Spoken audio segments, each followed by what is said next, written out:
Six Flags Great America has some absolutely fantastic coasters that are filled with amazing moments, but the park also has some coasters that have some pretty bad moments. So in this video, I'm going to be counting down the top 5 best and the top 5 worst moments on Six Flags Great America's coasters. I want to start out in a positive way, so I'm going to start by talking about the best moments. And by the way, these are in no particular order. Starting off at number 5, we got the ending corkscrews on Batman the Ride. The Batman that is at Great America is the original inverted roller coaster, or a coaster where the trains run underneath the track. Even though this is the original, this coaster still holds its own, being one of the most intense ride experiences out there. An element, or should I say elements, that play a major role in the intensity of this coaster are the 2 ending corkscrews. I've never understood what causes these corkscrews to be so intense, but they're absolutely wild and they leave your legs feeling numb. Something else that's intense is number 4, Goliath's First Drop. Goliath is one of the few Rocky Mountain Construction, or RMC, wooden topper track coasters operating. It also happens to be the world's fastest wooden roller coaster, hitting 72 miles per hour. To achieve that speed, it also needs a pretty wild drop, and it delivers, with the largest drop on any wooden roller coaster, a 180-foot-long drop into a tunnel. This drop isn't just big though, it also delivers some absolutely insane airtime, especially in the back row, and it's one of the most wild drops on any RMC out there. Something else that's wild is number 3, the pretzel loop on Superman.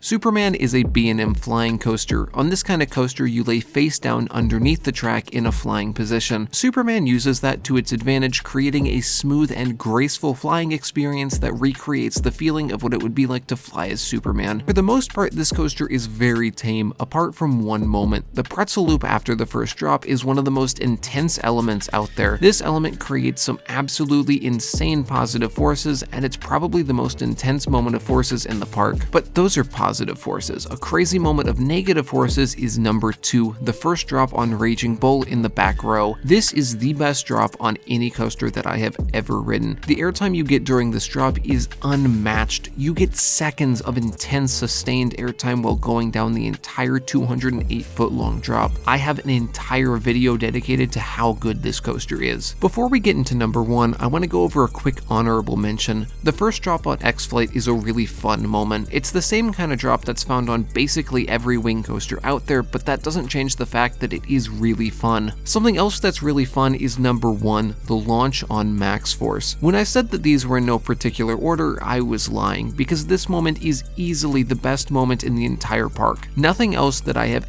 ever experienced before compares to the pure glory of Max Force's launch. Max Force is an S&S air launch coaster, and as the name implies, it uses a compressed air launch to accelerate you from 0 to 78 miles per hour in only 1.8 seconds. This acceleration is so powerful that it feels like you leave your stomach behind. It's an experience that words can't really describe, and that makes it the singular best moment on any coaster at Six Flags Great America. Real quickly, before we get into the world of the negative with the 5 worst moments, I just quickly want to say thank you for the insane amount of support that the channel has received recently. Seeing the channel grow like this has been kind of surreal. It's crazy. Anyway, the positive moments are now over, so let's get into the negatives. Here are the 5 worst moments on the coasters at Six Flags Great America, yet again in no particular order. Starting off at number 5 is the Wild Mouse section on the Dark Knight coaster. There isn't much footage available for this coaster, so I'm not going to go in depth, but just know that this coaster features a very uncomfortable section of rapid fire switchbacks. Number 4 here is going to be a little bit of a stretch, but work with me here. The operations on the Little Dipper are actually awful. This coaster's operations are like a magic trick, turning 10-minute lines into 60-minute adventures. Honestly, I don't know how it's possible for a coaster to have this awful of operations. It's so bad that even though the ride itself is moderately enjoyable, I actively avoid it because how long it takes to actually get on the ride. Also, as a bonus for this one, last time I was at the park, this coaster was down, but instead of putting a sign across the entrance saying it was down, the operator stayed in the station and just triggered the announcement over the speakers that the coaster was down whenever anyone walked into line. Considering this coaster's record with operations, I wouldn't be surprised at all if the coaster wasn't down and the operators just didn't feel like actually operating the ride. The third worst moment is on one of the better coasters at the park, Viper. Even though Viper is a simple clone of the Coney Island Cyclone, it's special because Six Flags built it in-house. It's also like really good, honestly being one of the better coasters in the park. It delivers a fun, airtime-filled ride that is mostly smooth. I say mostly because when you're going into Viper's first big airtime hill, the train jolts violently. I don't know what causes this, but it's so unexpected and it comes out of absolutely nowhere. Once you know it's coming, you can kind of avoid the more painful aspects of it, but it still manages to make the ride difficult to re-ride without getting a headache. Viper is still pretty underrated though. Another coaster that's somewhat underrated is X-Flight, and that's where the second worst moment is. X-Flight was one of the first B&M wing coasters, and because of that, it uses an older version of the vest restraints. For the most part, these restraints don't bother me until the final helix tightens them to the point of making it hard to breathe. This tightening is an unavoidable reality of riding this coaster, and unfortunately, it ends the ride experience off in a not wonderful way, because you'll be sitting on the brake run with your restraints super tight, being unable to fully breathe in. While you're sitting on the brake run, you do have a good view of the Demon though, and so you can be thankful that you're not riding that one because it's home to the worst moment on any coaster at Great America. Oh boy, I'm about to go ride the Demon.